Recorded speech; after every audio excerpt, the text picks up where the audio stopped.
اعوذ باللہ من الشیطان الرجیم بسم اللہ الرحمن الرحیم.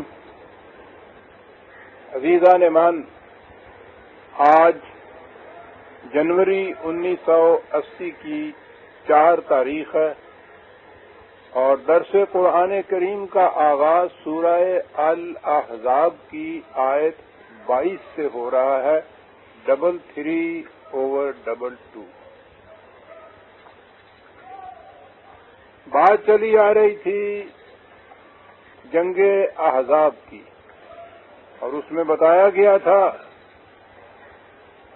کہ اس جنگ میں تصادم بڑا ہی صبر آزما اور ہمت شکن تھا، ایسا زلزلہ انگیز کہ کمزور دل کے اور وہ لوگ کہ جو منافقت میں اس میں شریک ہوئے تھے، انہوں نے عین دوران جنگ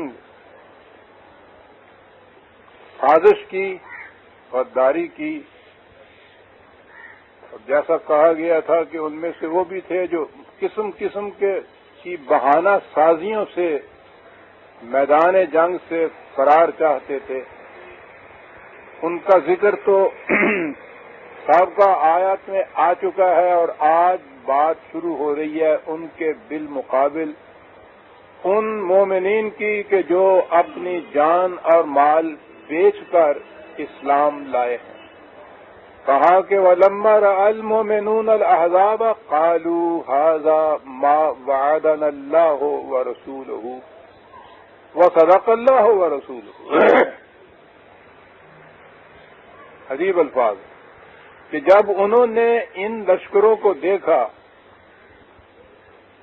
کہ جن سے ان لوگوں کی وہ کیفیت ہو گئی تھی جو پہلے بیان کی جا چکی ہے، تو انہوں نے کہا کہ ارے یہ تو اس وعدے کے پورے ہونے کا وقت آ گیا ہے جو اللہ اور اس کے رسول نے ہم سے کیا تھا. یہ وعدہ کا لفظ جو ہے، اگرچہ معنوی طور پر تو کئی اور مقامات میں بھی یہ وعدے ہیں، لیکن یہ وعدہ جو ہے وہاں لفظ وعدہ بھی ہے. وہ 24/55 سورہ نور کی آیت 55 وعد اللہ الذین آمنوا منکم وعملوا الصالحات لیستخلفنہم فی الارض. وعدہ کرتا ہے خدا ان میں سے جو ایمان لائیں اور وہ پھر صلاحیت بخش پروگرام پر عمل پیرا ہوں، ان سے وہ وعدہ کرتا ہے کہ وہ اسی دنیا میں، اسی کرۂ ارض پر، اسی زمین پر انہیں حکومت اور مملکت عطا کرے گا. یہ بڑی اہم آیت ہے جسے کہتے ہیں نظام اسلام کا، اس کا پورا نقشہ اس کے اندر آ گیا ہے. پہلی چیز تو اس میں یہی ہے کہ اسلام ایک مذہب نہیں ہے، بندے اور خدا کے درمیان پرائیویٹ تعلق، کچھ پوجا پاٹ کی، عبادت کی، پرستش کے رسوم وغیرہ ادا کر لیے، کچھ عقائد رکھ لیے تو مذہب کا تقاضا پورا ہو گیا. یہاں تو ایمان اور عمل صالحہ کا ٹیسٹ یہ ہے کہ اس کے نتیجے میں اپنی آزاد مملکت ملے، اور وہ مملکت یہ نہیں ہے کہ جیسے حکومتیں دوسری اقوام کو ملتی ہیں، سلطنتیں ملتی ہیں، وہ ملے اس لیے کہ وَلَا يُمَكِّنَنَّ لَهُمْ دِينَهُمُ الَّذِي ارْتَضَىٰ. دین کا تمکن اس ذریعے سے ہوگا. تو اگر یہ استخلاف فی الارض نہیں ہے تو دین کا تمکن ہی نہیں ہو سکتا، دین قائم ہی نہیں ہو سکتا. تو گویا یہ تھا وہ وعدہ. یہ باتیں تو پہلے متعدد بار آ چکی ہے، اور میرا درس تو مسلسل انہی نکات کی تشریح کا ہی یہ پروگرام ہے. قرآن کی مختلف آیات میں یہی چیز چلی آ رہی ہے، یہ دین ہے. تو گویا وعدہ یہ ہے جو یہاں لفظ وعد اللہ الذین کہا ہے، تو انہوں نے کہا ہے کہ قالوا ھذا ما وعدنا اللہ ورسولہ وصدق اللہ ورسولہ. کیا بات کہ یہ تو اسی وعدے کے پورے ہونے کا وقت آ گیا جو خدا اور اس کے رسول نے ہم سے کیا تھا، اور ان کا وعدہ سچا تھا۔ وَمَا زَادَهُمْ إِلَّا إِيمَانًا وَتَسْلِيمًا۔ ان لشکروں کے ہجوم کا نتیجہ یہ تھا کہ ان کا ایمان اور زیادہ مستحکم ہو گیا اور انہوں نے اور زیادہ شدت سے اطاعت اختیار کر لی۔ تو گویا یہ بات شروع ہوئی تھی آیت 7 اور 8 میں، آپ دیکھیے اسی صورت کے کہا یہ گیا تھا کہ ہم نے انبیاء سے ایک عہد لیا اور اے رسول تم سے بھی عہد لیا، اور وہ عہد یہ تھا کہ جو لوگ ایمان لا کر اس کا دعویٰ کریں کہ ہم اپنے اس ایمان میں سچے ہیں، تم نے ان کے اس دعوے کا امتحان لینا ہے، ٹیسٹ کرنا ہے اس دعوے کو۔ یہ میثاق لیا گیا تھا انبیاء کرام سے، اور اس کے بعد یہ ان جنگوں کی وارداتیں سامنے لائی گئی کہ یہ وہ میدان تھے جہاں ایمان کے مدعیان کے دعوے کی صداقت کی آزمائش ہونی تھی۔ تو گویا یہ وہ جنگ ہے جس میں وہ کہہ رہے ہیں کہ اللہ اور اس کے رسول نے اپنے وعدے کو پورا کیا اور ہم نے اپنے ایمان کی صداقت کا ثبوت پہنچا دیا۔ تو جتنی زیادہ آزمائش کی گھڑی آئی، مقابلہ جتنا زیادہ سخت آیا، اسی کے مقابلے میں اتنا ہی ان کا ایمان مستحکم ہوا۔ یہ تو آپس میں ایمان اور اس کے ٹکراؤ کی جو قوتیں آتی ہیں، یہ تو یوں سمجھیے مثال کے طور پر جیسے ٹینس کا کھیل ہوتا ہے، جتنے زور سے ادھر سے وہ اس کو شوٹ لگاتا ہے اتنے زور سے اس کو ریٹرن ملتی ہے۔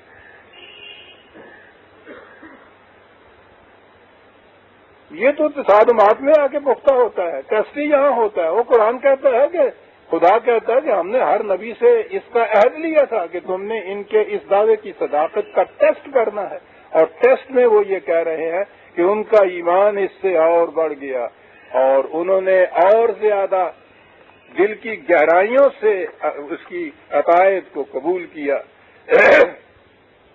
یہ جو ایمان زیادہ ہو جانے کا یا مستحکم ہو جانے کا واقعہ ہے، سورہ آل عمران میں بھی ایک جگہ یہ چیز ہے، 3/172 3/172۔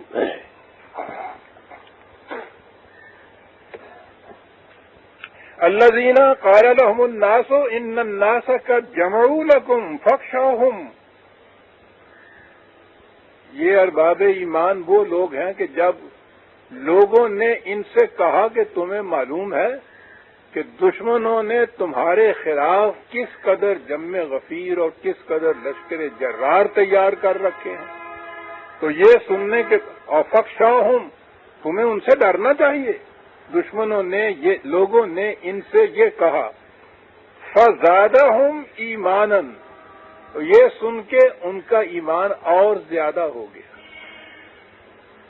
ایمان کا زیادہ یا کم ہونا کوئی پیمائش کا اعتبار نہیں، یعنی مستحکم ہو جانا، محکم ہو جانا، اور زیادہ محکم ہو گیا۔ اور انہوں نے کہا تھا نا کہ تمہیں ان سے ڈرنا چاہیے، کہا قالوا حسبنا اللہ ونعم الوکیل، کہا کہ ٹھیک ہے، انہوں نے اتنے لشکر جمع کر لیے ہیں ہمارے خلاف مقابلے میں آنے کے لیے، ہمارے لیے خدا کی نصرت کافی ہے۔ اور وہی ہے وہ کہ جس پہ پورا اعتماد کیا جا سکتا ہے۔ قوانین خداوندی کبھی دھوکہ نہیں ہمیں دے سکتے۔ دشمنوں کی تعداد کا مقابلہ ہمارے ایمان کی محکمیت اور یہ چیز کہ اس کے قوانین کے مطابق مقابلہ کرنے سے ان کی تعداد کی کثرت ہم پر غالب نہیں آ سکتی، یہ ہمارا یقین محکم ہے۔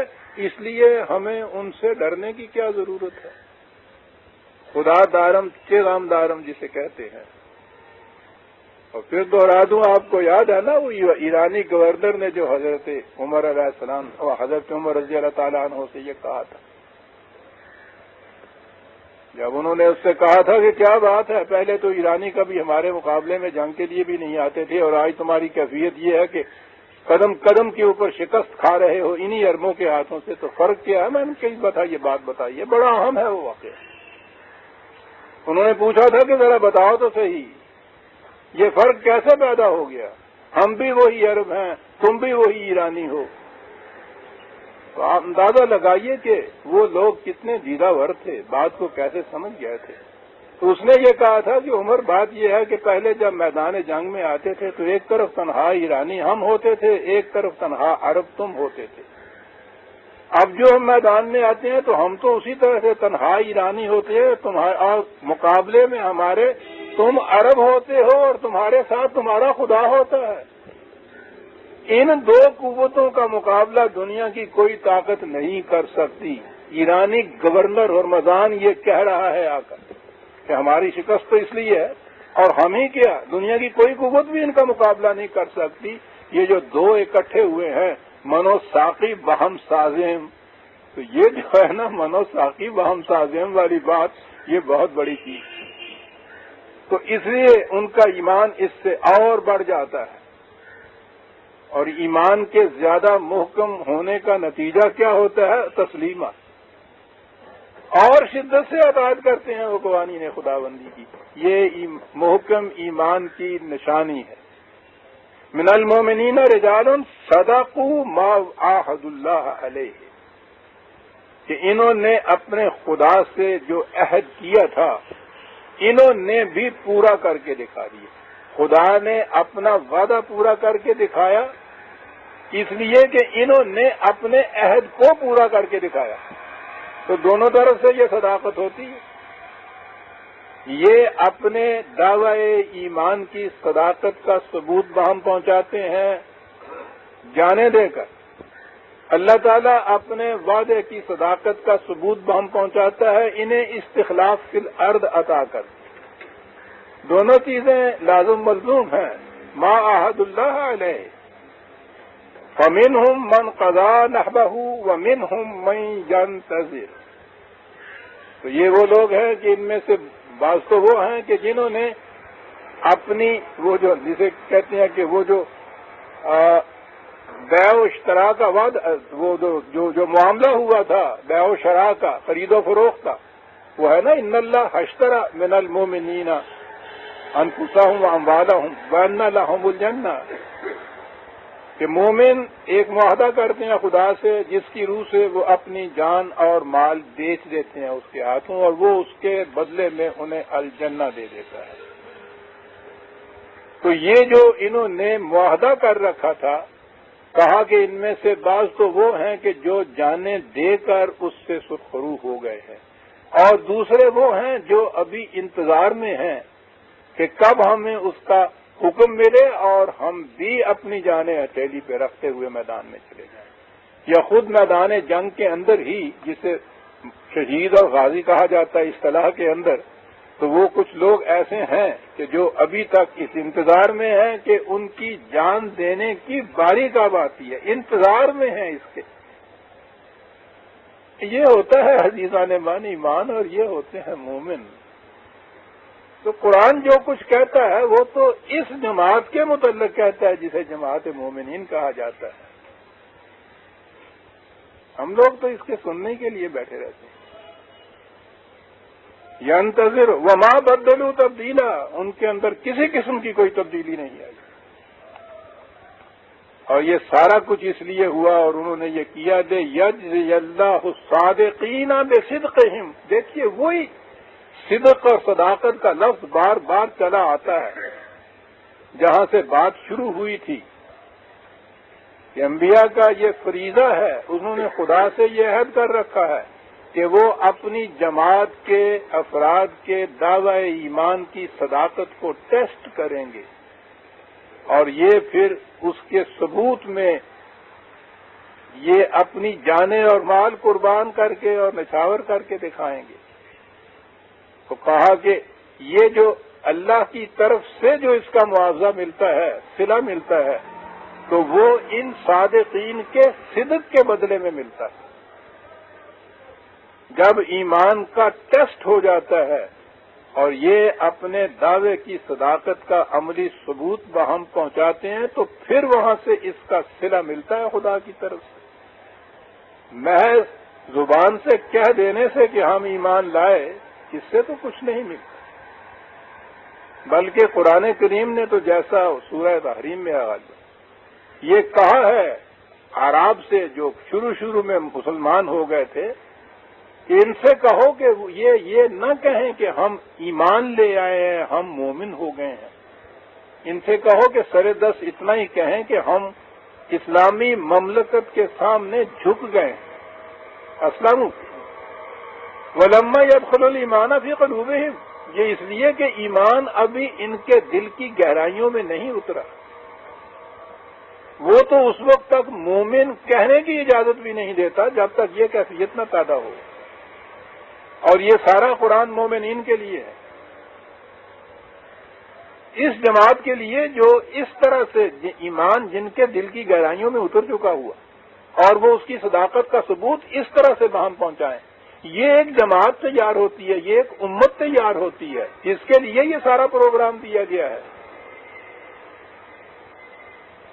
یہ اس لیے ہے کہ ان کے صدق کا اللہ تعالیٰ صلہ ان کو دے۔ وَيُعَذِّبَ الْمُنَافِقِينَ، اب یہ رہے لوگ جنہوں نے سازش کی ہے، درمیان میں غداری کی ہے عین میدان جنگ میں، تو ان کے معاملے کے متعلق خدا کی طرف سے فیصلہ ہوگا، قانون اور احکام نازل ہوں گے۔ ان میں سے جو تو دیکھا جائے گا کہ اپنے دل سے نادم ہیں اپنے اس کیے پر اور آئندہ کے لیے سچے رہنے کا وعدہ کرتے ہیں، انہیں معاف کر دیا جائے گا، اور جن کے متعلق معلوم ہوگا کہ نہیں وہ پختہ تھے اپنی منافقت میں اور اب بھی وہ پختہ ہیں، آئندہ بھی ان کے اوپر اعتماد نہیں کیا جا سکتا، تو ان کو پھر سزا بھی ملے گی۔ ان اللہ کان غفور الرحیم، یہ جن کو معاف کیا جائے گا یہ ان کے متعلق ہے کہ ان کو پروٹیکشن دی جائے گی کہ کسی قسم کے ان کے خلاف چارہ جوئی نہ کی جائے، حتیٰ کہ جو مراعات ان کو حاصل ہیں دوسروں کو، وہ مراعات بھی ان کو دی جائیں گی۔ یعنی یہ جو اگر غلطی سے سہون یا کسی طرح سے کمزوری سے وہ یہ کر چکے ہیں اور آئندہ کے لیے نادم ہیں اپنے کیے پر، آئندہ کے لیے محتاط رہنے کی یقین دہانی کراتے ہیں، تو پھر وہ اسی جماعت کے اندر شامل سمجھے جائیں گے۔ وَرَدَّ اللَّهُ الَّذِينَ كَفَرُوا بِغَيْظِهِمْ لَمْ يَنَالُوا خَيْرًا، اور یہ لوگ جو اتنا یورش کر کے جنہوں نے حملہ کیا تھا قریش اور ان کے ساتھیوں نے، باقی لشکروں نے، ان کے دلوں کے اندر یہ ٹھیک ہے غصے کی آگ بھڑک رہی تھی، کہا یہ گیا ہے کہ اس آگ کی انگیٹھی سمیت اللہ نے ان کو واپس لوٹا دیا، ان کے سینے کے اندر ہی رہی وہ ان کی آگ جس نے ان کے دلوں کو جلا دیا۔ نار اللہ الموقدۃ التی تطلع علی الافئدہ، قرآن کہتا ہے اللہ کی بھڑکائی ہوئی آگ تو دلوں کو لپیٹ لیا کرتی ہے، تو یہ دلوں کو لپیٹنے والی آگ انہوں نے کہا کہ یہ لے کر آئے تھے تمہارے خلاف شعلہ فشانی کرنے کے لیے، لیکن ہوا یہ کہ وہ یہاں سے پسپا ہوئے، بھاگے، ہزیمت کو شکست خوردہ، اور یہ انتقام کی آگ بھی اپنے سینوں میں اسی طرح سے لے کے واپس ہوئے۔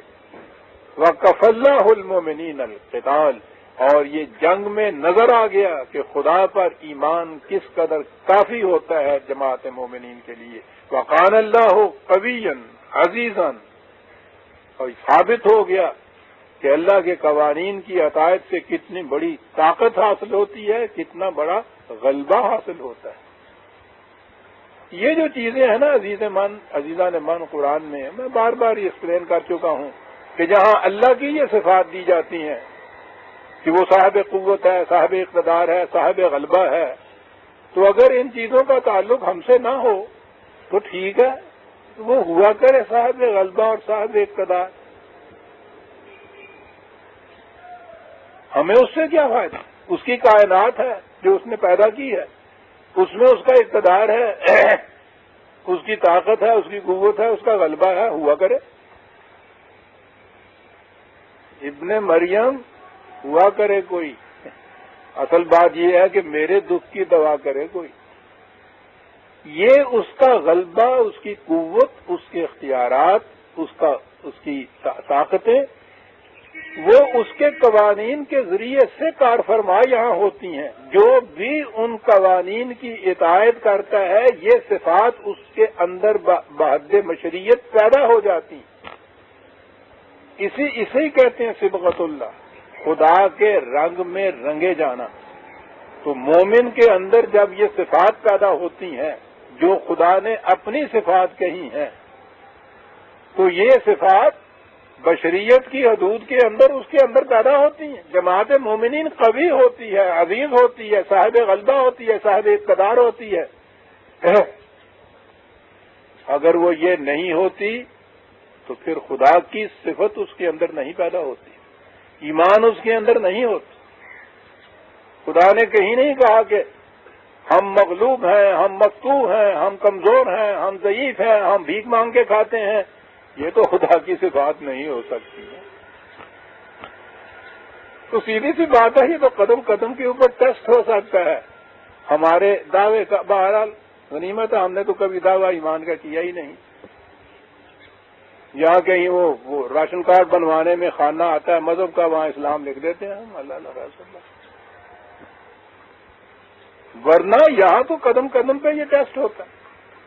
خدا کی صفات آپ دیکھیے، اور اس کے مقابل میں ہم جو دعویٰ کرتے ہیں اپنے آپ کے بہرحال مسلمان ہونے کا، وہ صفات دیکھیے۔ اگر اس کے برعکس ہیں یہ ساری صفات، تو پھر تو ہم اس کے علی رغم زندگی بسر کر رہے ہیں نا۔ وہ قوی ہے، ہم ضعیف ہیں۔ وہ رزاق ہے، ہم رزق کے لیے محتاج ہیں۔ وہ قادر ہے، ہم مقدور ہیں۔ تو کیا کہتے ہیں آپ؟ اس کے لیے عزیزان من کسی نہ فلسفیانہ دلائل کی ضرورت ہے، نہ فقیہانہ احکام کی ضرورت ہے۔ یہ تو قدم قدم کے اوپر ٹیسٹ کرنے کی بات ہے کہ اس جماعت میں کس حد تک خدا کی صفات منعکس ہو رہی ہیں۔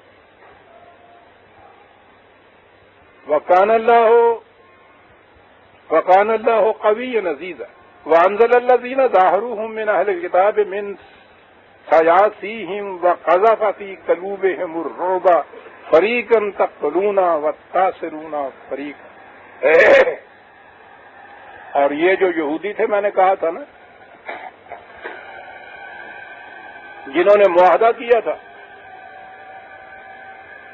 یعنی وہ مدینے میں رہتے تھے، مدینے کے باشندے ہونے کی جہت سے انہوں نے یہ معاہدہ کیا تھا یہاں ان مسلمانوں سے، رسول اللہ صلی اللہ علیہ وسلم سے، کہ اگر کوئی دشمن مدینے پر حملہ آور ہوگا تو یہاں کے سٹیزن یا یہاں کے باشندہ ہونے کی جہت سے ہم معاہدہ کرتے ہیں کہ ہم مل کے مدافعت کریں گے مدینے کو بچانے کے لیے۔ یہ معاہدہ کیا تھا انہوں نے۔ اور جب یہ اس جنگ میں جب حملہ آور آئے ہیں مدینے کو تہس نہس کرنے کے لیے معاذ اللہ، تو عین جنگ کے درمیان یہ اپنے معاہدے سے پھر گئے تھے، اور ان کی وجہ سے بڑی سخت مصیبت میں گھر گئے تھے یہ مسلمان مدینے کے اندر، آپ سوچئے۔ اور باہر انہوں نے خندق کھود رکھی تھی، اسی کو جنگ عذاب کو جنگ خندق کہتے ہیں۔ خندق کھود رکھی تھی، باہر سے وہ حملہ آور ہو رہے تھے، اندر سے یہ جو معاہد تھے انہوں نے یہ غداری کی تھی۔ ان کا تو یہ بھی ارادہ تھا کہ یہ جب جنگ میں میدان جنگ میں باہر نکلیں تو مسلمانوں کے گھر پیچھے جو ہیں غیر محفوظ رہ جائیں گے، حملہ کرو ان کے گھروں کے اوپر۔ یہ یہودی یہ ہیں۔ تو کہا کہ اس کے بعد ان کے متعلق سے فیصلہ کیا گیا، تو ان کو ان کے قلعوں سے، ان کے گھروں سے نکال دیا، مدینے سے ان کو نکال دیا تھا، اور ذرا باہر دور ایک بستی خیبر جسے کہتے ہیں، یہ یہودیوں کو وہاں بسا دیا تھا۔ پہلی چیز یہ کی گئی تھی۔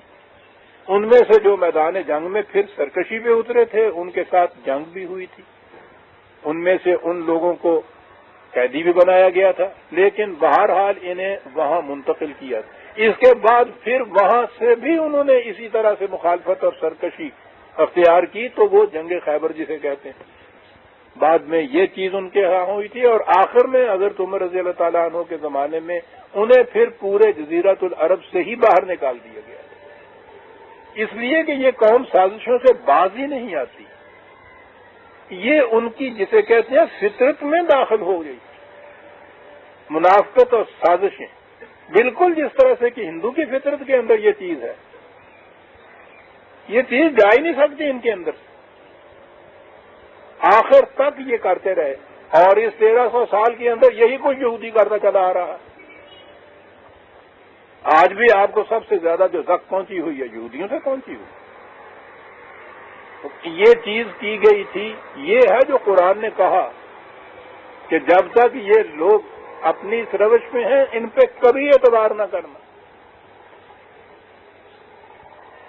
اب اس جنگ کی داستان کا اس صورت میں خاتمہ اس نتیجے کے اوپر ہوا کہ وَأَوْرَثَكُمْ أَرْضَهُمْ وَدِيَارَهُمْ وَأَمْوَالَهُمْ وَأَرْضًا لَّمْ تَطَئُوهَا وَكَانَ اللَّهُ عَلَىٰ كُلِّ شَيْءٍ قَدِيرًا، اور خدا نے پھر تمہیں اے جماعت مومنین ان مخالفین کی زمین کا، ان کے شہروں کا، ان کے اموال کا مالک بنا دیا۔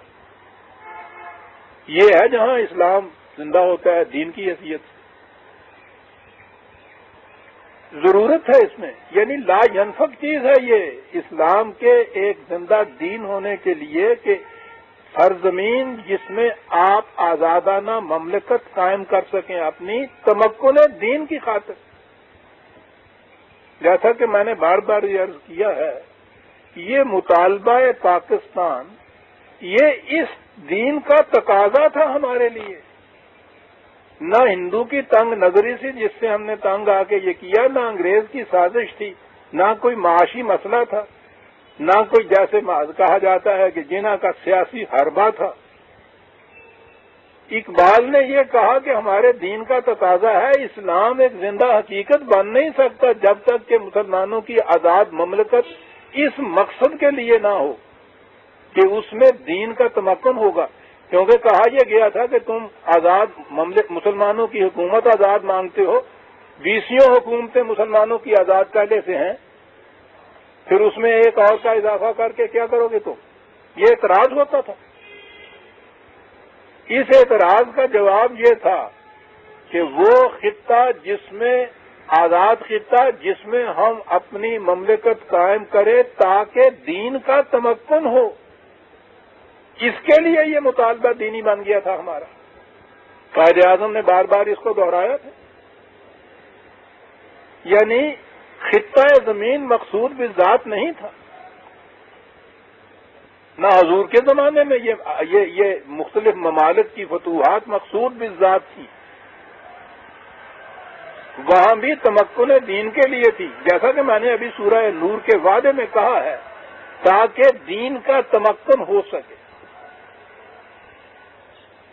اور بین ہی اسی کے مطابق یہ تصور دیا تھا اقبال نے، اور اسی کے مطابق قائد اعظم نے اس کو عملی پیکر بنایا تھا۔ میں عرض کروں، دہرانا بار بار تو اچھا نہیں لگتا کہ یہ بندہ ناچیز جو آپ کے سامنے ہے، 10 سال قائد اعظم کا قرب رہا مجھے حاصل، قرآن پہ ہی باتیں ہوتی تھی، میرا اور ان کا اتنا بڑا فرق صاحب، یہ ذرہ ناچیز وہ سلک پہما، کیا قدر مشترک تھی ہم لوگوں کو معلوم ہے۔ قرآن کا ذوق تھا ان کے دل میں، میں قرآن کا طالب علم تھا، یہ ساری چیزیں وہاں ڈسکس ان کے ساتھ ہوتی ہیں۔ آج طرح طرح کی اور بھانت بھانت کی بولیاں بولی جاتی ہیں، طرح طرح کی باتیں ہو رہی ہیں ان لوگوں کے خلاف، سازش ہے یہ۔ قائد اعظم اس کو اسی طرح سے دین کا تقاضا سمجھتے تھے جس طرح اقبال نے اس چیز کو پیش کی۔ اقبال نے ان کو کنورٹ کیا تھا، نیشنلسٹ مسلمان کی حیثیت سے ادھر وہ لائے تھے، یہ سمجھانے کے بعد کہ اسلام یہ ہے، میرے ذاتی علم میں ہے۔ پہلی ملاقات جب ان سے 1937 میں ہوئی ہے شملے میں، انہوں نے مجھ کے بلایا ہے، اسی بات پہ ڈسکشن ہوئی تھی، علامہ اقبال کے اجماع پہ انہوں نے مجھے بلایا، وہ کہا ہی انہوں نے یہ تھا۔ ہندو انگریز کا محاذ جو ہے وہ تو ہم سنبھال لیں گے، یہ جو قال اللہ اور قال رسول کی بنیادوں کے اوپر مخالفت کر رہے ہیں اس مطالبے کی، یہ محاذ تم سنبھالو. اور اس کے بعد پھر یہ چیزیں جو تھیں 10 سال تک ان کے ساتھ ڈسکس ہوتی ہے، وہ تو کیا بتائیں. ہمارے مقدر کا ستارہ جسے عام الفاظ میں کہتے ہیں، قسمت بدل گئی، فرصت ہی نہیں ملی ان کو. صاحب آتے ہی وہ ہجوم میں مشکلات اور مصائب نے گھیر لیا، صحت بگڑ گئی. چند دن کے لیے تو وہ زندہ رہے، وہ ختم ہو گئے. اگر ان کی صحت رہتی اور ان کی عمر ہوتی، آپ دیکھتے کہ اس مملکت کی سرزمین کے اوپر دین کا تمکن ہوتا. وہ اچھی طرح سمجھے ہوئے تھے. وَأَوْرَثَكُمْ أَرْضَهُمْ وَدِيَارَهُمْ وَأَمْوَالَهُمْ وَأَرْضًا لَّمْ تَطَئُوهَا. ان کی زمینوں کا، اموال کا، شہروں کا تمہیں مالک بنایا، اور ابھی ان زمینوں کا بھی جن پر ابھی تمہارے پاؤں بھی نہیں پڑے. یہ اندازہ لگائیے. حضور قرآن کے زمانے میں تو ابھی یہ عرب سے آگے بڑھے ہی نہیں تھے، سرزمین عرب سے، اس کے بھی آخری خطوں تک، بارڈر تک نہیں ابھی پہنچے تھے. ایران کی سرزمینیں، بازنطینی حکومت کی سرزمینیں، مصر کی زمینیں، ملتان تک کا ہندوستان کا علاقہ، کہاں کہاں. اب تو آہستہ آہستہ تاریخی تحقیقات جو ہو رہی ہیں وہ چین تک پہنچا رہے ہیں ان کو. تو صاحب ارض لم تطئوہا، وہ زمینیں جن پر ابھی تمہارے پاؤں بھی نہیں پڑے. اللہ اکبر. تو یہ چیز نہیں کہ پہلے سے اللہ تعالیٰ کو متعلق پیشین گوئی کہنا تو ہے ہی غلط. وہ تو قیامت تک کے لیے عالم الغیب ہے، اس کی تو آنکھوں کے سامنے ہوتا ہے. یہ چیزیں جو کہی گئی ہیں یہ اس لیے کہی گئی ہیں کہ جب ایمان اور اعمال صالحہ کا لازمی تقاضا ہے وراثت ارض، تو تم میں جب تک یہ خصوصیت رہے گی، جہاں جہاں تم پہنچو گے وراثت ارض تمہارے حصے میں آتی چلی جائے گی. یعنی یہ ایک منطقی نتیجہ تھا، لاجیکل کرالی تھی اس چیز کی، پیشین گوئی نہیں تھی کہ ان سرزمینوں کے اوپر بھی تمہارا قبضہ ہو جائے گا جن تک ابھی تمہارے پاؤں نہیں پہنچے. یہی خصوصیات تمہارے اندر باقی رہیں گی، تو جہاں تم جاؤ گے وہاں یہ کیفیت پیدا ہو جائے گی. یہ مانے لیجیے اس کے. ان اللہ علی کل شیء قدیر، اس لیے کہ خدا نے، یہ قدیر کے لفظ نے تو بات صاف کر دی کہ ہم نے تو اس کے لیے پیمانے مقرر کر رکھے ہوئے، قوانین بنا رکھے ہوئے. اور پھر یہ جو صیغہ ہے قدیر کا، فعیل کا، میں نے عرض کیا ہے نا قرآن کریم کی روح سے، جو الفاظ اس باب اس صیغے کے اوپر اس وزن پہ آتے ہیں اس کے معنی ہوتا ہے کہ ہمیشہ ایسا ہوتا رہے گا. یعنی یہ کوئی ہنگامی بات نہیں ہے جو اس وقت ہوا ہے. ہم نے ہر شے کے لیے ایسے پیمانے مقرر کر دیے ہیں جو ہمیشہ ویسے رہیں گے. تو جب ہمارے قوانین ہمیشہ ویسے رہیں گے، ان کے نتائج بھی ہمیشہ ویسے رہیں گے. تو آپ نے غور فرمایا کہ یہ باتیں جتنی کی جا رہی ہیں، نہ تو یہ تاریخی واقعات ہیں جو اس زمانے کے صدر اول کی تاریخ قرآن نے بیان کی ہے، نہ کوئی ہنگامی بات ہے کہ اس وقت کسی طرح سے ایسا ہو گیا ہے. وہ تو ایک اصول بیان کرتا ہے، وہ تو اپنے ان قوانین کو اور ان کے اٹل نتائج کو بیان کرتا ہے جو خدا نے قرآن میں دیے، اور کہا یہ کہ جو قوم بھی ان قوانین کی اس طرح سے اتباع کرتی چلے جائے گی، اس کے فطری لازمی نتائج ان کے سامنے آتے چلے جائیں گے. آج بھی ہمیشہ کے لیے ہر سرزمین میں، ہر زمانے میں جو قوم بھی ایسا کرے گی. اور اس کے لیے تو واضح الفاظ میں اس نے کہا کہ اگر تم یہ کچھ نہیں کرو گے، چھوڑ دو گے، بدلو قوما غیرکم، تو تمہاری جگہ دوسری قوم لے لے گی. ثم لا یکونوا امثالکم، وہ تمہارے جیسی نہیں ہوگی. پھر اس لیے کہ وہ تمہاری جیسی ہوگی تو پھر تو کوئی بات ہی نہ بنی، پھر بدلنے کی ضرورت کیا پیش آئی. تمہارے جیسی نہیں ہوگی، وہ ہوگی جو ان قوانین کا اتباع کرے گی، تو ان کا لازمی نتیجہ ان کے سامنے آئے گا. یہاں تک عزیزان من جنگ احزاب کی داستان کا آخری مقطع کا بند آ گیا اور نتیجہ بتا دیا. اب آگے چلتے ہیں.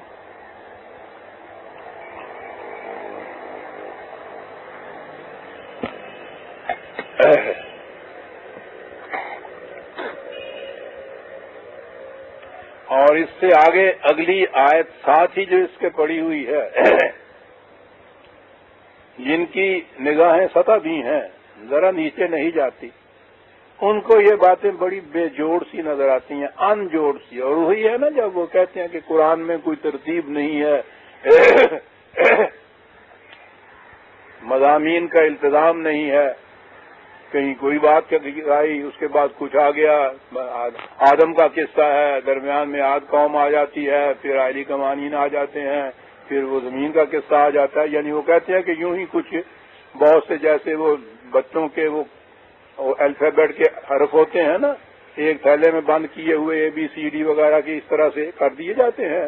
وہ ایسے ہوتے ہیں، کبھی نکالتا ہے تو وہ بی آ جاتی ہے، اگلا نکالتا ہے تو اس میں زیڈ آ جاتا ہے.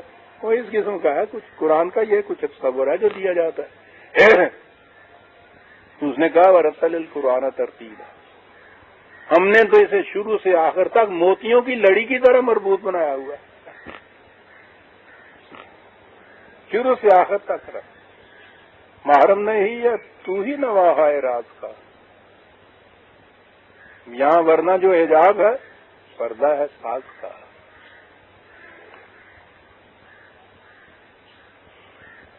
اب بات ہوگی، یہ بات کھٹکے گی کہ جنگ احزاب کے واقعات ہیں، وراثت ارض کے اصول بیان ہو رہے ہیں.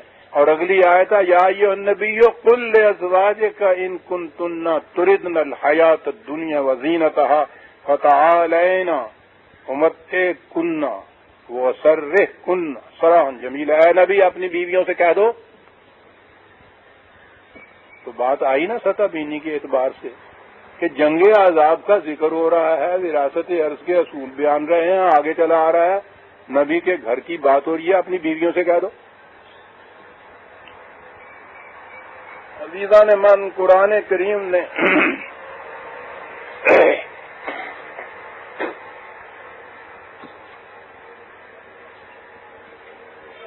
انسان کی عائلی زندگی، گھر کی زندگی، اس کو بڑی اہمیت دی. بنیاد اس نے اس پہ رکھی ہے کہ اگر گھر کی زندگی میں تمہیں سکون اور شادمانی حاصل ہے تو پھر باہر کی زندگی بھی تم اطمینان قلب سے گزار سکتے ہو. اور اگر گھر جہنم بنا ہوا ہے تو باہر تم کوئی کام بھی اطمینان سے نہیں کر سکتے. یہ ہے دونوں میں تعلق باہمی،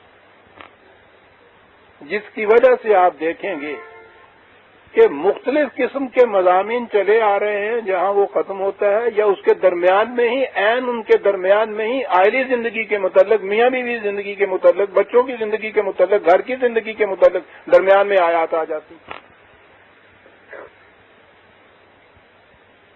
ان دونوں میں بڑا بنیادی اور گہرا تعلق. گھر کی زندگی میں اگر آپ کے صرف سکون ہی نہیں، سلیقہ، نظم و نسق، یہ چیزیں اگر وہاں حاصل ہیں، ہر چیز ٹھکانے سے ہوتی چلی جا رہی ہے، اتنا بڑا آپ کو اطمینان حاصل ہے، سکون حاصل ہے، تو اس کے بعد باہر کی زندگی میں بھی آپ اسی طرح سے چلے جائیں گے. میں سمجھتا ہوں اس کے متعلق کچھ زیادہ تفصیل سے کہنے کی ضرورت نہیں ہے، کیونکہ یہ تو ہمارے ذاتی تجربے ہیں. بات یاد آ گئی، وہ بات تو غالب نے کہی تھی یوں ہی مذاق میں، لطیفے کے طور پہ، لیکن میں سمجھتا ہوں کہ بات سمجھانے کے لیے اس سے بہتر انداز نہیں. تو آپ رکھیے وہ لطیفہ یا وہ اس کا مذاق درمیان میں آ گیا. میاں بیوی میں ان میں کھٹ پٹ رہا کرتی تھی کچھ تھوڑی بہت. ایک دن بیوی جو تھی وہ بڑی نمازن پرہیزگار تھی اللہ میاں کی، وہ بیٹھی ہوئی ان سے کہہ رہی تھی کہ دیکھیے اللہ تعالیٰ کا نظم و نسق کس حسن و خوبی سے جاری ہے، کیسے کیسے قاعدے قانون کے مطابق ہر چیز ہوتی چلی جا رہی ہے، کہیں کسی قسم کی کوئی بھی آپ کو پرندیختی نظر نہیں آتی. جیسا قرآن میں بھی ہے، کیسا نقشہ یہ عجیب و غریب اس کا حسن و خوبی سے چلا جا رہا ہے. غالب نے کہا ٹھیک ہے بی بی جو تم کہہ رہی ہو چلا جا رہا ہے، لیکن تمہیں پتا ہے کہ یہ کیوں اس طرح حسن و خوبی سے چلا جا رہا ہے؟ کہنے لگے نہیں کیا بات؟ کہنے لگے کہ اللہ میاں نے شادی نہیں کی تھی نا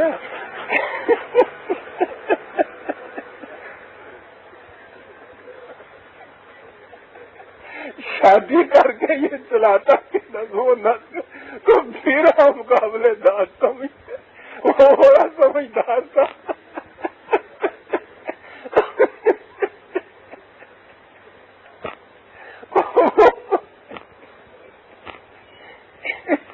بات بڑی پتے کی کہتا تھا اس کے بعد جو بیوی کی طرف سے ہوا ہوگا وہ نہیں اس نے لکھا۔ بات بڑی پتے کی کہہ گیا والے کا۔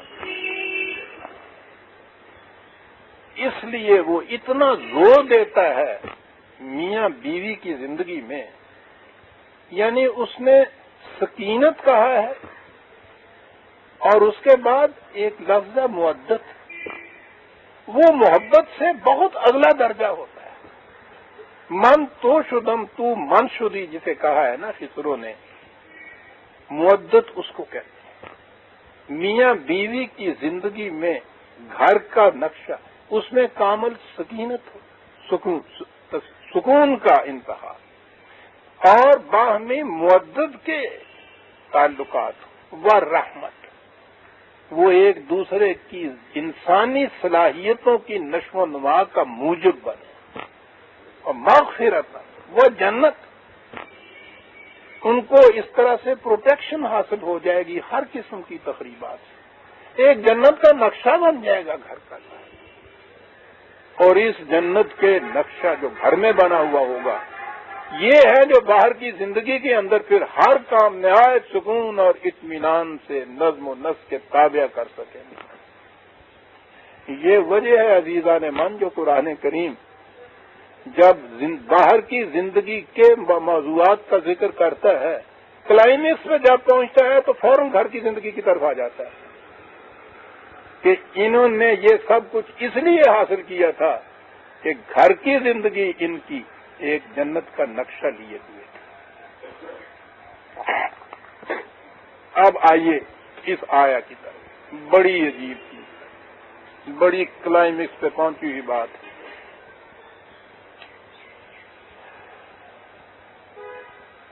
حضور نبی اکرم صلی اللہ علیہ وسلم کے متعلق یہ تو مشہور ہے کہ نہیں، یہ تو صادق ہے کہ آپ کی ایک سے زیادہ بیویاں، یہ معلوم نہیں یقینی طور پہ کہ بیک وقت وہ ایک وقت میں کتنی بیویاں۔ تاریخ کے اندر جو نام لیا جاتا ہے وہ 10-11 گنائی جاتی ہیں۔ میں نے عرض کیا ہے نا کہ یہ تحقیق نہیں کہ بیک وقت کتنی تھی، بہرحال زیادہ بیویاں تھیں۔ یہ کیوں تھیں ایک سے زیادہ بیویاں؟ یہ موضوع تحقیق بنا رہتا ہے اور مستشرقین عام طور پر حضور کی اس زندگی کے اوپر بڑا اعتراض کرتے ہیں، اگرچہ انہی میں کے ایسے لوگ بھی ہیں جنہوں نے خود حضور کی مدافعت کی ہے اس موضوع پر کہ یہ جنسی تسکین کا تقاضا نہیں تھا، انہوں نے اس کی ڈیفینس پیش کی ہے، لیکن ہمیں تو خود دیکھنا چاہیے کہ یہ بات کیا ہوئی تھی۔ مجھے ذرا اس میں تفصیل سے جانا چاہیے، اگرچہ بات کئی دفعہ پہلے بھی آ چکی ہے، لیکن اس آیت کے ضمن میں تو ضرور ہے کہ وہ سامنے آئے۔ قرآن کریم کی روح سے اصول زندگی کا ایک مرد کی ایک بیوی ایک وقت واحدن قرآن نے کہا ہے، مونوگیمی جسے کہتے ہیں۔ سچویشن ایسی آ پڑی اس ابتدائی زندگی کے اندر کہ اس سے کچھ مشکلات کا سامنا آ گیا۔ مدینے کی زندگی مختصر سی یہ جماعت، جنگوں کا قصہ شروع ہو گیا۔ سن 2 ہجری میں ہی بدر کی میدان میں بڑی جنگ ہو گئی۔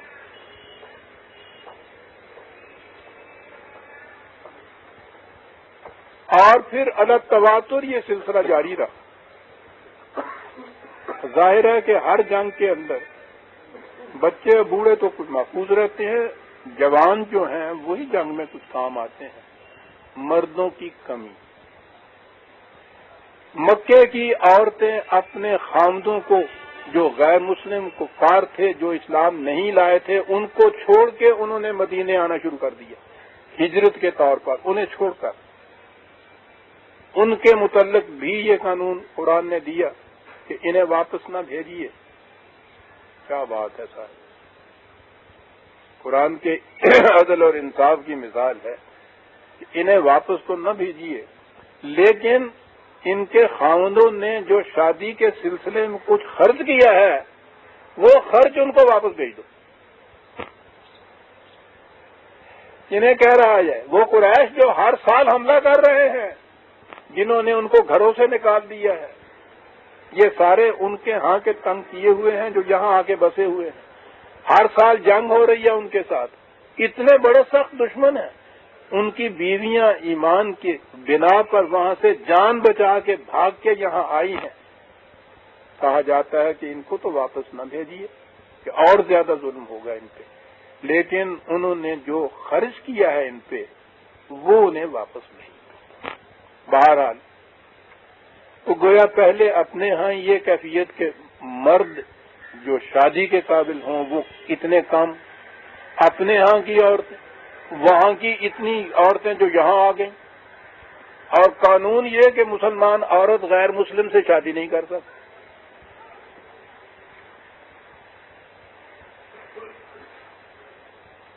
عورتوں کی اتنی زیادتی. اصول ایک عورت. یہ ایک ایکسیپشن کی گئی استثناء کیا گیا. کہا یہ گیا کہ یہ جو اتنی عورتیں ہیں جو بغیر شادی کے یہاں پھر ان کی جوان لڑکیاں تو ان کا اگر اطمینان بخش مسئلے کا حل نہ کوئی اور مل سکے اور بڑا مشکل تھا ملنا تو پھر ہم اس قانون میں ایکسیپشن کرتے ہیں کچھ وقت کے لیے. ان خفتم اللہ تقسطوا فی الیتامى. یہ جو تنہا رہنے والی عورتیں ہیں ان کے معاملے میں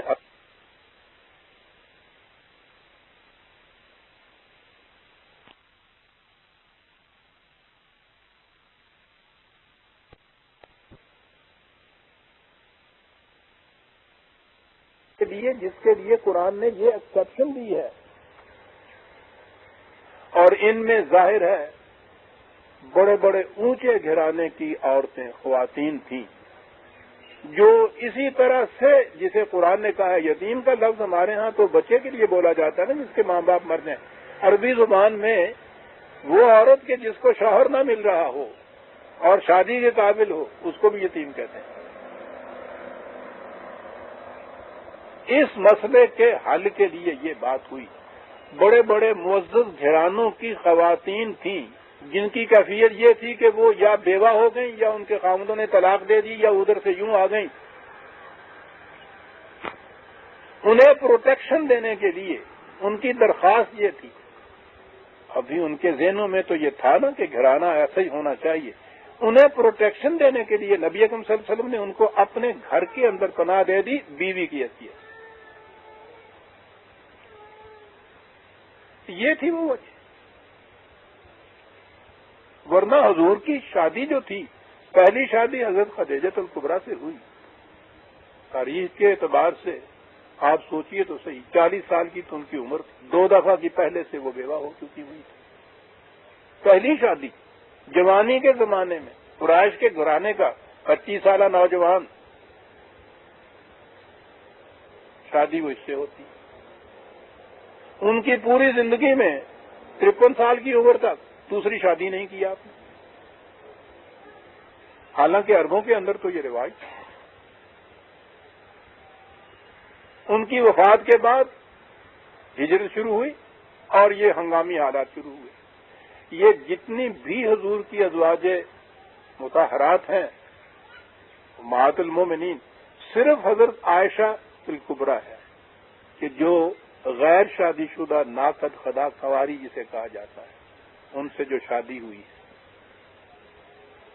باقی جتنی بھی ہیں ان میں سے ہر ایک 2-2 3-3 بار کی بیوہ ہوئی متعلقہ وہاں سے آئی ہوئی حامدوں نے چھوڑا ہوا 2-3 بار کی، 40-40 50-50 سال کی تو عمر تھی۔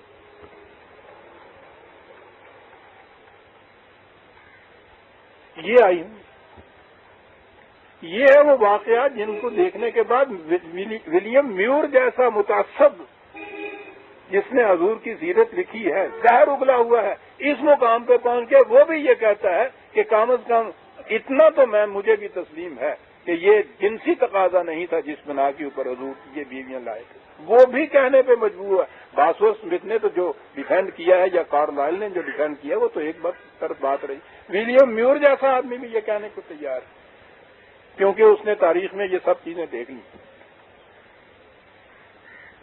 اب وہ آ گئے، حالات پہلے سے بہتر ہو گئے، وہ جو ایمرجنسی تھی وہ ختم ہو گئی، ہنگامی حالات ختم ہو گئے۔ یہ اس گھر کے اندر آئی ہوئی ہے۔ گھر کا نقشہ اس سے پہلے کیا تھا؟ وہ جو کہا جاتا ہے کہ کئی دن تو چولہا بھی نہیں جلتا تھا، خالی دودھ اور کھجوروں پہ گزارا ہو جاتا تھا، بڑی اسرت کی زندگی۔ یعنی اس زمانے میں ابھی شروع میں بہرحال ایک سلطنت کے سربراہ نہ صحیح، نبی اکرم صلی اللہ علیہ وسلم ایک اتنی بڑی جماعت کے یعنی امیر اور امام ہی نہیں بلکہ رسول تھے، اگر چاہتے تو اس زمانے میں بھی بڑی خوشحالی کی زندگی بسر کر سکتے تھے، لیکن ایسا نہیں چاہا گیا، بڑی اسرت کی زندگی تھی۔ ہنگامی حالات ختم ہوئے، مملکت قائم ہو گئی، یہ سربراہ مملکت ہو گئے، تو سیدھی سی بات ہے کہ ان بیویوں کے دلوں میں یہ خیال تو پھر پیدا ہوا نا کہ اللہ کا شکر ہے اب تو حالات بہتر ہو گئے ہیں، تو اب تو گھر میں کچھ آسودگی اور خوشحالی آنی چاہیے، کچھ تو نقشہ بدلنا چاہیے۔ لیکن وہاں کیا کیفیت تھی؟ وہ مملکت کے سربراہ ہوتے یا مکے میں ایک مسلمان ہوتے؟ یہاں تو اس دین کا تقاضا یہ تھا کہ سربراہ مملکت سب سے کم درجے کی جو زندگی ہوگی وہ بسر کرے گا۔ آپ کو معلوم ہے نا حضرت صدیق اکبر جب خلیفہ منتخب ہوئے ہیں، رسول اللہ کے زمانے میں تو یہ سوال نہیں تھا کہ سربراہ مملکت کا وظیفہ کیا مقرر کیا جائے، وہ تو حضور نے خود اپنے اوپر یہ طاری کر لی تھی یہ چیز کہ جب تک ہر فرد رات کو کھا کے نہ سوئے گا رسول کھانا نہیں کھا سکتا۔ لیکن جو خلفاء تھے اور جب مملکت اتنی زیادہ وسیع ہو گئی تھی، اس زمانے میں بھی جب یہ مسئلہ سب سے پہلے پیش ہوا کہ سربراہ مملکت اسلامیہ کا وظیفہ یا 12 تنخواہ کا ہو، گزارا الاؤنس کا ہو، اس کو کیا ہوگا؟ وظیفے کا لفظ ہوتا تھا وہاں اس زمانے میں۔ مختلف قسم کی تجویزیں پیش ہوں۔ آپ نے کہا کہ یہ میرا معاملہ ہے، اس کو میں ہی طے کر سکتا ہوں، میں بتاؤں گا۔ آپ نے کہا پوچھئے مدینے میں ایک مزدور کی کم از کم اجرت روزانہ کتنی ہے؟ بتایا گیا کہ اتنی ہے، 4 آنے ہوگی، 4 آنے بھی بڑے ہوں گے۔ کہا کہ سربراہ مملکت کی، صدیق کی، میرا وظیفہ یہ ہوگا جو اس مزدور کی اجرت ہے۔ کہا کہ یہ اس سے گزارا کیسے ہوگا؟ کہنے لگے اس کا گزارا کیسے ہوتا ہے؟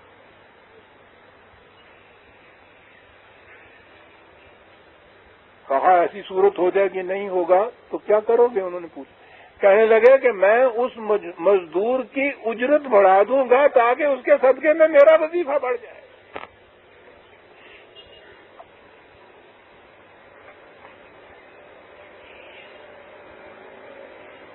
اب یہ درویشوں کی، فقیروں کی جماعت نہیں تھی، خانقاہ کے اندر نہیں رہ رہے تھے، یہ مملکت کے سربراہ تھے اور عظیم مملکت تھی۔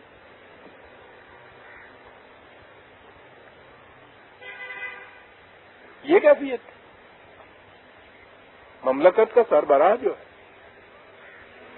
حضرت عمر کے زمانے میں رضی اللہ عنہ ہو تو اس مملکت کے حدود فراموش ہو چکی ہوئی تھی غریب. کتنی عظیم و شان مملکت. کیسر و کسرا کی مملکتوں کی بھی ان کے زیر نگین تھی. اس زمانے میں بھی یہ کیفیت تھی کہ جب وہ باہر کا امبیسڈر ملنے کے لیے آیا ہے تو اس نے دیکھا کہ آپ جاؤ کی روٹی کھا رہے ہیں. تو اس نے کہا تھا, وہ مصر کا تھا, کہ اب تو اتنا گیہوں باہر سے بھیجا جا رہا ہے تو آپ گیہوں کی روٹی کیوں نہیں کھاتے؟ تو آپ نے اس سے کہا تھا کہ یہ تم مجھے یقین دلا سکتے ہو کہ آج مملکت کے ہر فرد کو گیہوں کی روٹی مل رہی ہے؟ اس نے کہا جی کہ نہیں, یہ تو نہیں یقین دلا سکتا, میں نے تو کہا ہے مدینے میں اتنی بھیج رہے ہیں ہم. آپ نے کہا کہ مجھے اس کا تو یقین ہے کہ آج ہر فرد کو جو کی روٹی مل رہی ہے. جس دن مجھے یہ یقین ہو جائے گا کہ ہر فرد کو گیہوں کی روٹی ملتی ہے, میں گیہوں کی روٹی اس دن کھا سکتا ہوں.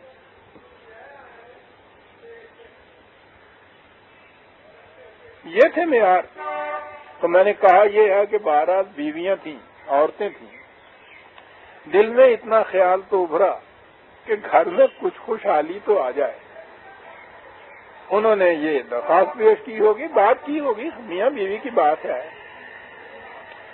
یہاں تصور ہی اور تھا.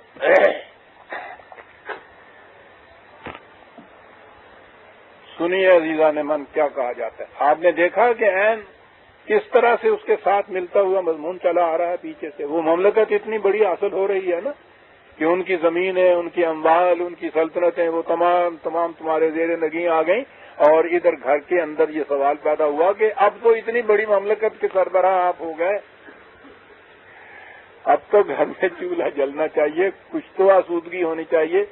کہا کہ سن رکھو, سوال اس کا نہیں ہے کہ پہلے کچھ تھا نہیں اب اتنا کچھ مل گیا ہے. سوال زندگی کے نصب العین اور نہج کا ہے. اتنی بڑی مملکت تو مجھے ملی ہے, اس کے ساتھ ہی اتنی کثرت سے غریبوں کی ذمہ داریاں بھی تو میرے سر کے اوپر عائد ہو رہی ہیں.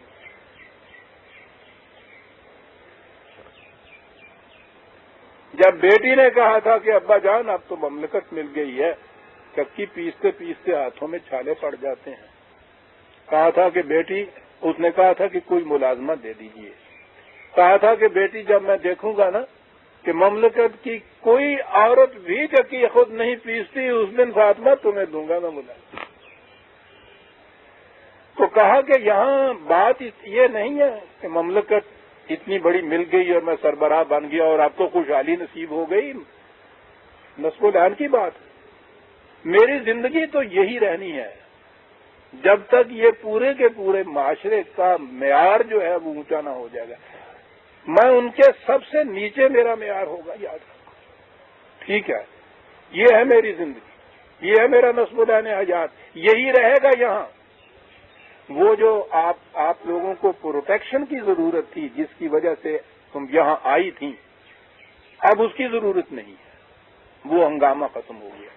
تو اب یہ سن لو, دونوں چیزیں تمہارے سامنے ہیں. یا نبی کے گھرانے کے اندر رہتے ہوئے یہ زندگی, اور اگر وہ زندگی بسر کرنی ہے تو بڑی آسانی سے میں تمہیں رخصت کیے دیتا ہوں, کچھ ساتھ بھی دے دیتا ہوں, اور نہایت حسن کارانہ انداز سے رخصت کرتا ہوں. غصے سے نہیں, ناراضگی سے نہیں. اگر وہ دنیاوی زیب و زینت کی آسودگی اور خوشحالی کی زندگی بسر کرنی ہے تو طے کر لیں آج ہی ہم کہ یہاں نہیں وہ میسر ہو سکے. تو دونوں میں سے تم فیصلہ کر لو, نبی کے گھر کی زندگی اس اسرت کے ساتھ, یا یہاں سے باہر جا کے آسودگی کی زندگی, جو بھی تم چاہو.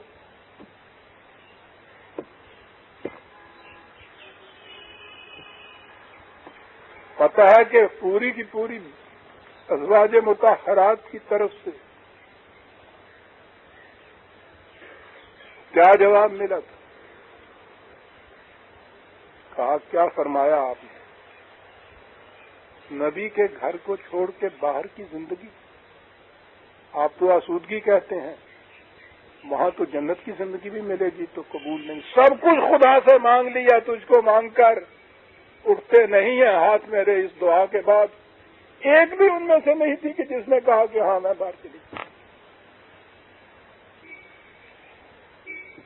یہ تھا خاوند کا سلوک بیویوں سے۔ اجازت دی جا رہی ہے خدا کے حکم سے، کہا یہ جا رہا ہے کہ کوئی ناراضگی کی بات نہیں، میں رخصت کرتا ہوں، کچھ ساتھ دیتا ہوں تمہیں، ساتھ و سامان بھی، جب تک تمہارا اور کہیں انتظام نہ ہو جائے، بڑی خوبصورتی سے روانہ کرتا ہوں تمہیں، میں اجازت دیتا ہوں کہ ان دونوں میں سے اپنے لیے تم خود منتخب کر لو کون سا طریقے زندگی تم چاہتی، زندگی کے اس گھر کے کو چھوڑ کر کسی اور گھر کے اندر جانا،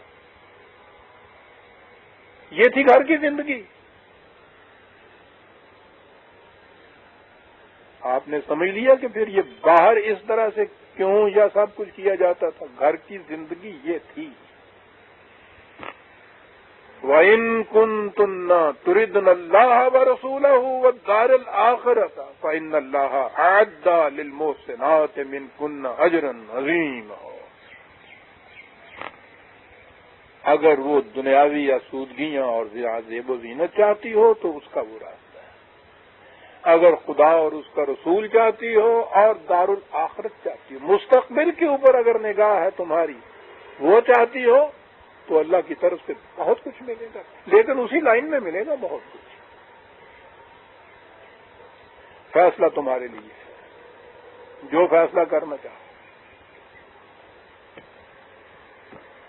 تو میں نے عرض کیا ہے نا کہ تاریخ گواہ ہے، سوال ہی نہیں، کسی ایک بیوی نے بھی نہیں چاہا ان میں سے، بلکہ ندامت ہوئی کہ ہمیں افسوس ہے کہ ہم نے یہ مطالبہ پیش کر کے آپ کے دل کو کچھ اذیت پہنچائی ہے، افسوس ہے ہمیں، بیوی کی زندگی ہے۔ کہا کہ اتنی بات ہی نہیں ہے اور بھی سن لو، یہاں یہی سوال نہیں ہے کہ وہ اتنی بڑی آسودگی حاصل نہیں ہوگی جو باہر کی ہوگی، ہو سکتا ہے اس معاشرے میں تمہیں نظر آئے اور لوگوں کے گھروں میں اس سے بہتر وہ معیار زیست، تو میں نے کہا ہے نا کہ میرا معیار زیست غریب سے غریب تر جو فرد ہے اس جیسا ہونا ہے۔ اور آگے بڑھو، اب اپنی ذمہ داریوں پہ نگاہ رکھو۔ اس سے 2 آیتیں آگے ہیں، وہ میں پہلے عرض کر دوں، یا نساء النبی لستن کاحد من النساء، یاد رکھو کہ تم دوسری عورتوں جیسی نہیں ہو، ان کی زندگی، ان کی سیرت و کردار، ان کی نہج کا، ان کی رفتار گفتار کردار کا اثر ان کی اپنی ذات تک ہوتا ہے، تمہاری تو ہر نقل و حرکت کا اثر باہر تک جانا ہے، متعدی ہونا ہے۔ اس لیے اس کو بھی ذہن میں رکھو کہ تمہیں کس قدر محتاط رہنا پڑے گا، تمہیں کس قدر خدا کے قوانین کی اطاعت شدت سے کرنی پڑے گی، تمہیں اپنے اخلاق و کردار و سیرت پہ کتنی گہری نگاہ رکھنی پڑے گی۔ ان کی ایک ذرا سی کوئی حرکت اس کے خلاف جائے گی تو کوئی بات نہیں، قابل معافی ہوگی، تمہاری ذرا سی حرکت جو ہے اس کے نتائج بڑے دور رس ہوں گے۔ اس لیے یاد رکھو، یا نساء النبی نہیں یات من کنہ بفاحشۃ مبینۃ یضاعف لها العذاب ضعفین، تم میں سے اگر کوئی ناپسندیدہ حرکت بھی کسی کے ہاں ہوئی تو یاد رکھیے عام عورتوں کو جو سزا ملے گی اس کی، تمہیں دگنی سزا ملے گی اس کی۔ فیصلہ کر لو، بات صاف صاف کیے دیتا ہوں، یہ ذمہ داریاں ہوں۔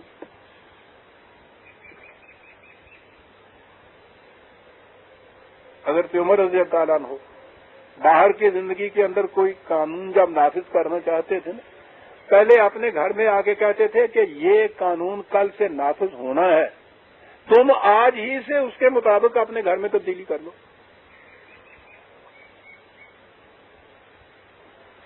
کہا تم عام عورتوں جیسی عورت نہیں ہو، قرآن نے تو رسول اللہ صلی اللہ علیہ وسلم کے متعلق کہا نا کہ ان کی زندگی اسوہ ہے تمہارے لیے۔ اب اسی صورت میں بات شروع ہوئی تھی نا، اور اسی میں پھر یہ عرض کر دوں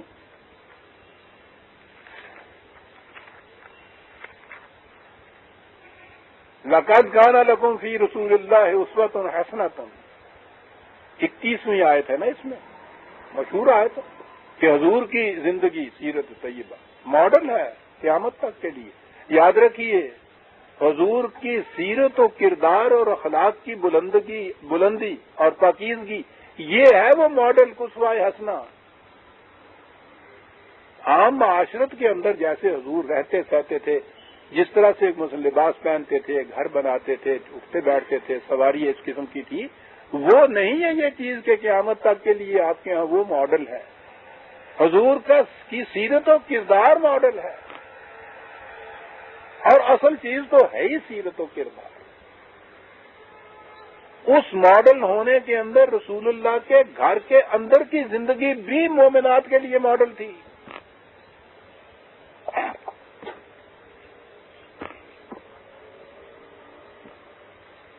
کہا یاد رکھو، تم میں سے اگر اس قسم کی کوئی اگر نازیبا حرکت سرزد ہو گئی، یہ نہیں ہے کہ ہو چکی تھی، اگر ہو گئی تو وارن کیے دیتا ہوں تمہیں، اس گھر میں رہنا ہے دگنی سزا ملے گی.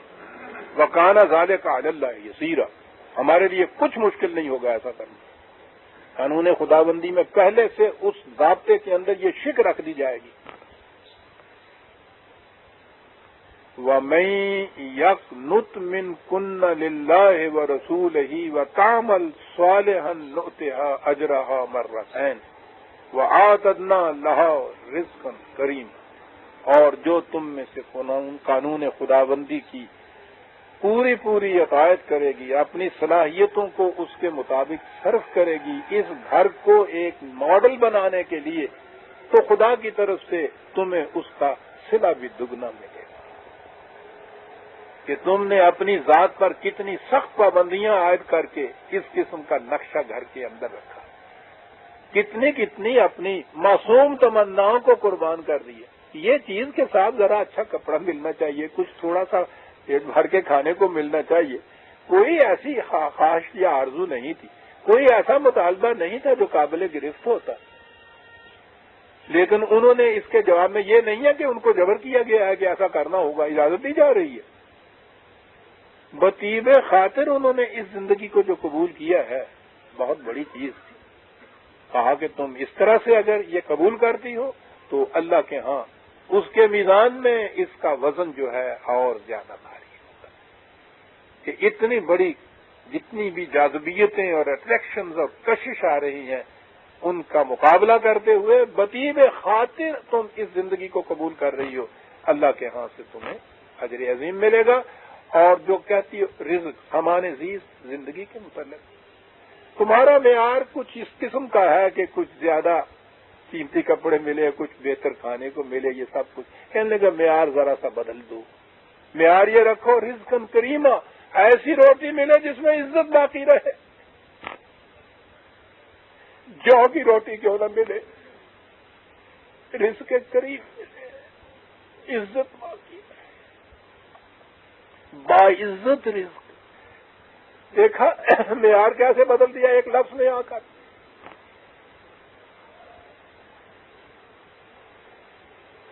وہ معیار نہ رکھو اپنے دل میں.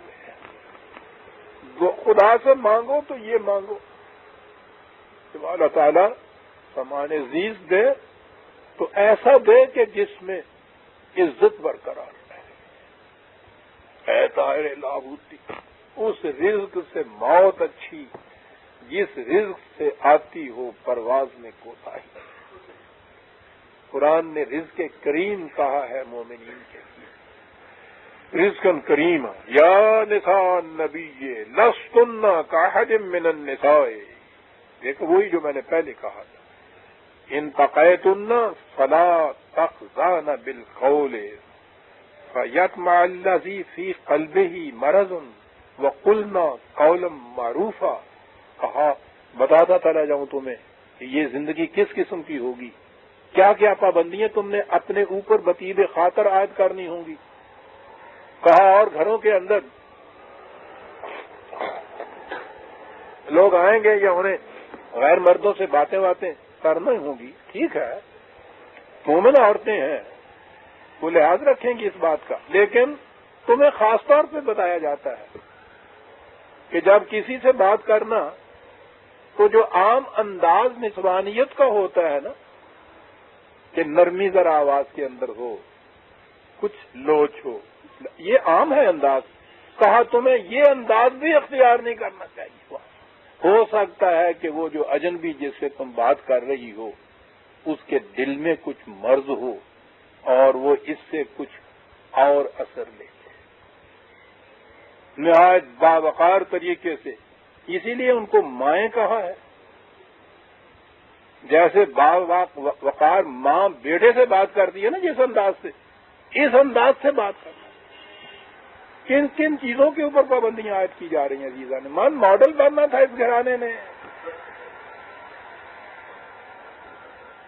بات کے اندر بھی یہ احتیاط برتنا کہ اس میں عام عورتوں جیسی بات میں لوچ اور لچک نہیں ہونی چاہیے، نرمی نہیں ہونی چاہیے. بس یوں جیسے ماں بیٹے سے بات کرتی ہے، یہ انداز رکھنا. وَقَرْنَ فِي بُيُوتِكُنَّ وَلَا تَبَرَّجْنَ تَبَرَّجُ الْجَاهِلِيَّةِ الْأُولَىٰ. ہے کچھ چند منٹ. جی ہاں شکریہ.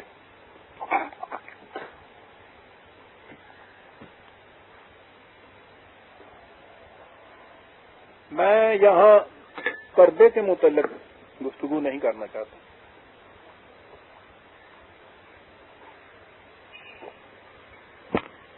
موضوع پہلے بہت جگہ آ چکا ہے، پھر بھی آئے گا. یہاں ایک چیز ہے جس کے متعلق کہا جاتا ہے وَقَرْنَ فِي بُيُوتِكُنَّ. کہا جاتا ہے کہ یہ رسول اللہ صلی اللہ علیہ وسلم کی ازواج سے کہا گیا تھا کہ اپنے گھروں کے اندر بند رہا کرو. ایک ترجمے میں ایک لفظ میں یوں کیا تو جب رسول اللہ کی بیویاں کہ جو امہات المومنین تھیں ان سے کہا گیا تھا گھر کے اندر بند کیا کرو، تو تم گھر سے کیسے باہر رہ سکتے؟ یہ سند دی جاتی ہے، دلیل دی جاتی ہے. اور ساتھ ہی یہاں تک بھی ہمیں بتایا جاتا ہے کہ یہ جنگوں میں بھی شریک ہوا کرتی تھیں. اور جنگ جمل میں تو ہم سے کہا جاتا ہے کہ حضرت عائشہ صدیقہ لیڈ کر رہی تھی. اور ایک طرف یہ بھی کہا جاتا ہے کہ ان کو حکم یہ تھا کہ گھروں کے اندر بند رہا کرو. عزیزان من، گھروں کے اندر بند رکھنے کا کوئی حکم نہیں ہے. عورت تو نصف حصہ آبادی کا ہے. یہ چیز میں نے عرض کیا نا کہ پردے کے ضمن میں عرض کروں گا، یہ پردہ نہیں ہے قرآن کی روح سے جو کچھ بھی ہے. کہا جو میں یہاں تک صرف رہوں گا وَقَرْنَ فِي بُيُوتِكُنَّ کا جو ترجمہ کیا جاتا ہے گھروں کے اندر بند رہا کرو، یہ تو کرنا جو ہے یہ تو وقرہ ہے. کہا پہلے یہ ہے نا کہ گھر میں اس انداز سے رہو، اجنبی سے بات بھی کرنی پڑے تو بالکل ایک سنجیدہ خاتون کی طرح جسے ماں بیٹے سے بات کرتی ہے تو اس طرح بات کیا کرو. کہا کہ اپنے گھر میں چھوڑا پن نہ آنے دیا کرو، وقار کے ساتھ رہا کرو. یہ تو کرنا کا لفظی وقار ہے. باوقار انداز سے خاتون خانہ کی حیثیت سے رہو. کہاں وقار کے ساتھ رہنا، کہاں گھر کے اندر ایک قید خانے کی طرح رہنا. کتنا فرق ہے اس کے اندر. باوقار طریق سے رہو. اور اگلی بات جو کی وَلَا تَبَرَّجْنَ تَبَرُّجَ الْجَاهِلِيَّةِ الْأُولَىٰ، وہ اسلام سے پہلے کا معاشرہ جو تھا جس کے اندر وہ عورتیں نہایت بڑکیلی زندگی بسر کیا کرتی تھیں تو جوڑا بہن ان کے اندر ہوتا تھا، نمود و نمائش ہوا کرتی تھی. تبرج ہے یہاں لفظ.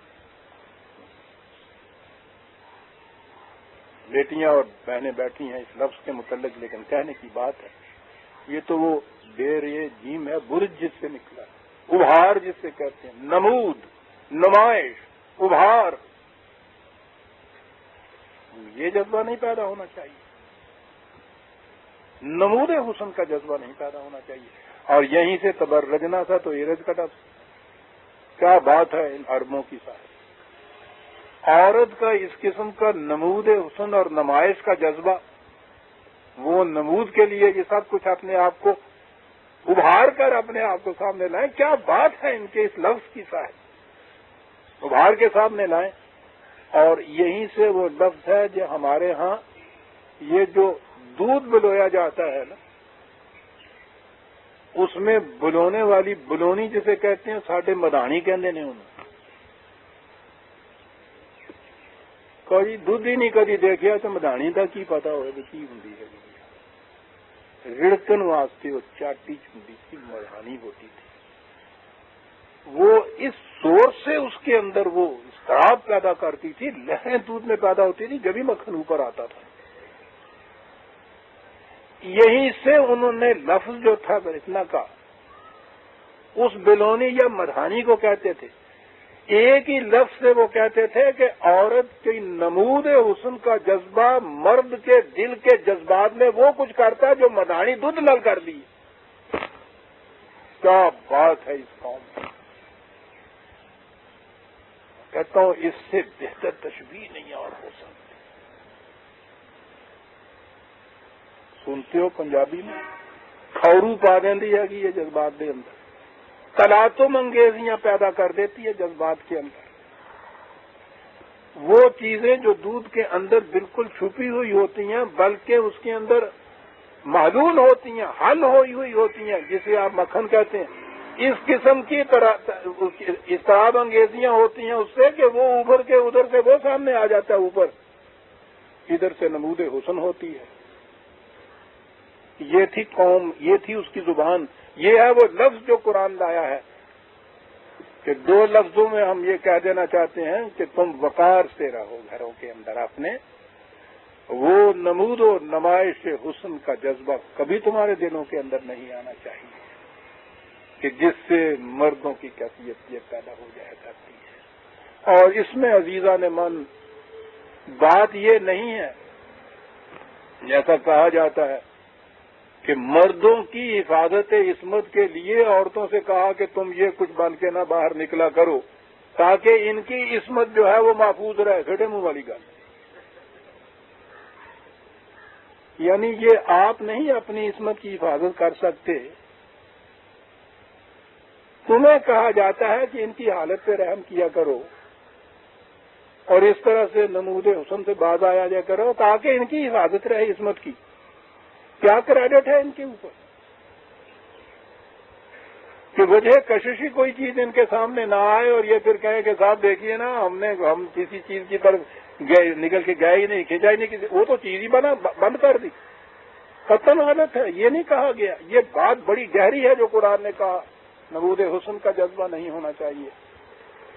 بات یہ کہی گئی قرآن کریم عزیزان من، اسی کے ساتھ آگے آیت آتی ہے وہ جس میں وہ کہا اس نے کہ مرد اور عورت اس زندگی کی آمادگاہ میں دوش بدوش چلنے کے لیے پیدا کی گئی،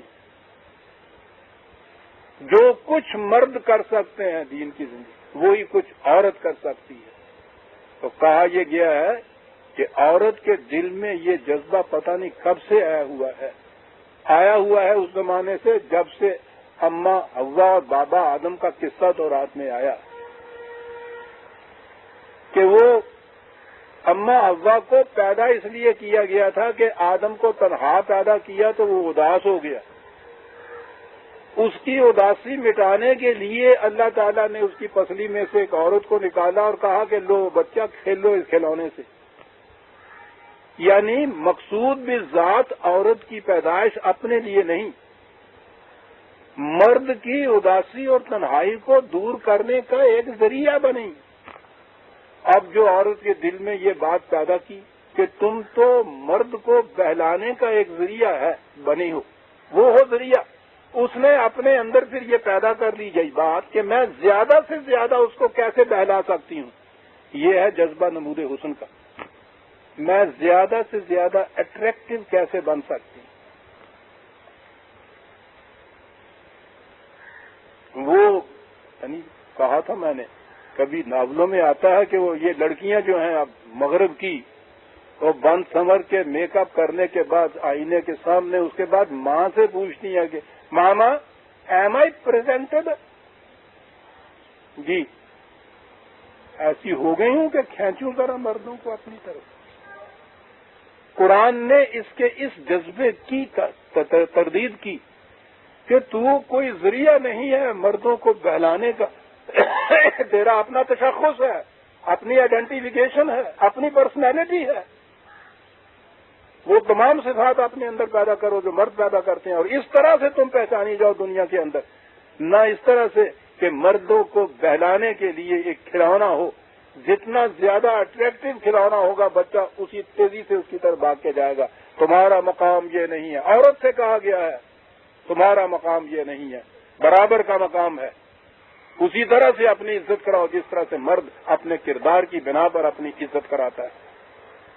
نمود حسن کے جذبے کی جڑ کاٹ دی قرآن نے عزیزان ایمان، عورت کو مقام مساوات انسانیہ کا دے دیا، اس لیے یہ کہا کہ گھروں میں رہو، چھچورا پن نہیں آنا چاہیے، وقار کے ساتھ رہو۔